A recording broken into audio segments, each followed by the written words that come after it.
Hey, what's up, everybody? This is Charles Sebastian, and welcome you guys to another episode of the Dreamers Pro Show. We cover everything from sports, hot topics, classic debates, entertainment. We'll give you guys a fresh perspective on things, and we see them in today. We have an excellent show for you guys here today. But before we get into it, please make sure you like the video and sub to the channel. Also, be sure to sign up to our free weekly newsletter called Champions Digest, where you get no-nonsense takes on the NBA news in under 5 minutes every Sunday, and it's absolutely free. We have it pinned in the comments below. Please make sure you guys support us there and help us out. Anyway, let's get into today's topic. So, as you guys know, we've been roasting and toasting LeBron James over the last 24 to 48 hours. And, of course, a lot of people don't like that, right? I don't care. I don't care because, look, number one, you're not going to you put a muzzle on people. People don't have to like people. They don't. There are a lot of people that are not fans of Michael Jordan, and they don't hide the fact. Nick Wright doesn't like Michael Jordan. I don't see people telling him he doesn't need to talk. You don't have to be a fan of people, man. You can like who you want to like, right? And I don't believe in this whole kumbaya thing. No, bro, it's sports. You're not going to like everybody, right? People are going to be fans of certain people while others are not. And to be frank with you, a lot of LeBron fans have spent a lot of time dissing a lot of other people's favorite players. So when it comes to your favorite player, just deal with it and just be quiet, right? That's my take on it. Now, people get upset. I don't care. Anyway. So, as you guys know, the last game that LeBron played has turned into like this mythical game where he assisted the ball and the guy made it. Funny enough, there was another game winner that night before. Made no news. There are game winners that happen all the time, but this particular game winner is like, oh my God, can you imagine LeBron James, the basketball IQ? For goodness sake, he passed the ball. Can you imagine? The guy passed the ball. Oh my God. Who would have thought that an NBA player can pass the ball to another guy to hit a shot? Goodness Lord, this is unbelievable. We've never seen anything like this before. I mean, for goodness God, like this is incredible. Like this is where we are, right? The amount of glaze and torcation that's taking place is just something to behold. But anyway, LeBron, as we currently speak, is averaging 14 points a game, 4.3 rebounds, 7.8 assists. On 41% shooting from the field, 26% shooting from three, and somehow, some way, 55% from the free throw. That one I don't understand. Like that's the number that has a lot of us out here. Like how are you shooting 55% from the like that's a startling number. Well, it looks like Shannon Sharpe of Nightcap has decided to make a bold prediction. Which is Shannon Sharpe believes, after watching LeBron James thus far this season, believes that LeBron James is going to retire at the end of this season. So what we want to do is we want to play what Shannon Sharpe had to say here on Nightcap with Chad Johnson, and we're going to come back and continue on the show. Take a listen to his comments here. And they're the number 2 seed in the West. I have a question. Is he able to average that much because LeBron is taking a back seat and role and facilitating the ball as opposed to picking and choosing when to take over games? Or when they hurt themselves? With him and Luka. Yes, because the ball is mainly in him and Luka's hand, and LeBron is playing off the ball. So it's not very often that you're going to see a guy that's as credentialed as LeBron be the third option. But well, I mean, I guess Kareem theoretically was the third option by the time they got to with him and Magic and Worthy. But look, it's been a struggle for him. I think the thing is him not being able to train this offseason like he wants with that sciatica, missing as many games he did. He can only miss 2 more games. So I think it's out of his, like, he knows he can only miss like another 2 games in order to be an all NBA selection or make any of the teams. I think that's out the window now. I just think the thing is, and he's probably this is going to be the first year that he averages under 20 points a game. He'll probably be somewhere around 16 to 18 points a game, and I don't see him much. I don't see him playing past this year.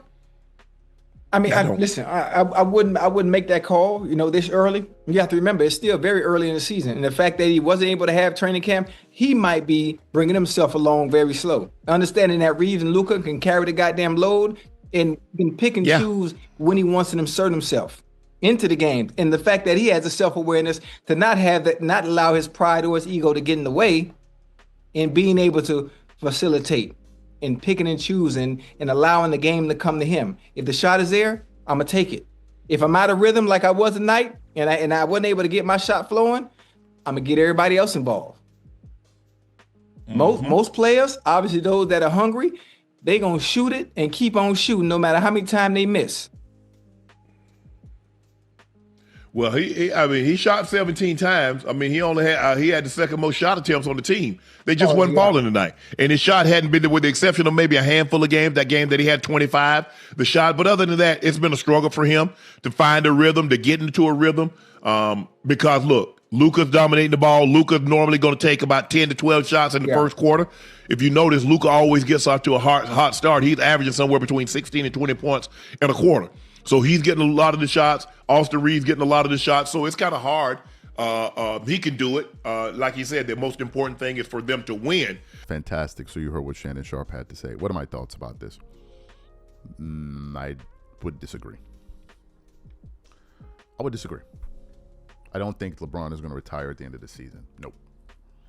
If LeBron retired at the end of this season, it would do something that a lot of us believe is not going to happen. It would take away the farewell tour. And if you know anything about LeBron, LeBron wants a farewell tour.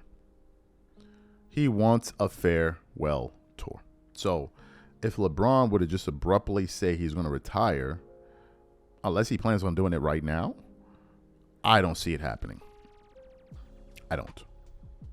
If LeBron retired right now, I don't think he would be going out on his own terms. And LeBron strikes me as a guy that wants to go out on his own terms. I think he has his own documentary that he's working on. He just strikes me as somebody that wants to go out, and I don't see this being the case. Look, coming into this offseason, I believe him and his camp were under the impression that the Lakers were going to give him a contract extension, which they didn't. And I think that threw their entire plans and whatever strategy into total disarray. Right? Because now that the team that you've been playing for the last 7 years is saying we're not going to give you an extension and you live in that city, well, now things change because you either have to retire now or play elsewhere. And I think that's what's going to happen. I don't see a situation where LeBron 20% into the season just says, you know what, I'm going to retire. He could do it. I just don't see it happening. And I don't see a scenario in which the season ends and then he retires then. I don't see it. If LeBron is going to retire, he's going to announce it and he's going to get the farewell tour from the beginning tip-off of opening night all the way to the end of that season, right? So if he's going to retire, I think it'll be next year. I don't think it'll be this year. If LeBron James announces his retirement this year, I will be stunned. I will be absolutely stunned. Now, Shannon made some other comments about making the right play every time. Bro, knock it off. Nobody makes the right play every single time. No one does, right? We're human beings. We can all mess up. We can all make mistakes. So to say he makes that right play every time is total nonsense, right? Kobe Bryant didn't take the right shot every single time. Michael Jordan didn't take the right shot every single time. Knock it off, man. Knock it off. There's no perfect basketball player. People are going to make mistakes. People are going to make decisions that are incorrect, right? Kobe's sometimes going to force up a shot at the end of the game where he should, players make mistakes. So to suggest that he makes the right play every time is nonsense, especially when we've seen what people are talking about. What these guys are talking about, the right play, it's a defense mechanism against this thing of LeBron running from the ball and doing crazy, wacky things at the end of games. That's their defense mechanism to it. We've seen so many times in Miami, Cleveland, wherever, where at the end of games, LeBron is doing things you're like, well, what is this guy doing? Even in all-star games where the stakes don't matter at all. And the game scenario, you got the ball in your hand, it goes to you, you're throwing it to deep. Like, people are like, what is going on here? So no, he doesn't make the right play every time. And there's no shame to that because no NBA player makes the right play every single time. Come on, knock it off. Knock it off. That means, for you to say that, it means you're 100% correct every single time on what's happening. You can have no defensive breakdowns. You can't botch up a play. No, I'm always correct. Come on, knock it off with this nonsense, man. Knock it off. These guys are so insufferable with their twerking. He makes the right play ever. No one is perfect. No player, athlete is perfect. Did Usain Bolt win every race that he ran in? No. Is he not the greatest? Like, what are we talking about here? What is this nonsense, stupid about, LeBron? Like, come on. Yeah, this is the problem with LeBron fans. They're so annoying. They always got to over-embellish and add things that are just absolutely unnecessary. And he himself said, I make the right play every single time.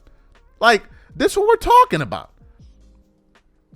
You're telling me there aren't times in the games when LeBron has made a decision, you're like, bro, that was the wrong decision, clearly. Like, what are we talking about here? What are we talking about here? Come on, man. Like, let's knock it off, man. Like, it's just too much. In terms of the whole retirement thing, I don't believe it. I don't believe it. So you guys let me know. Do you think LeBron James will retire this season? Whatever you guys think. Please leave your thoughts and comments in the comment section. We catch you guys on the next show and I'm out.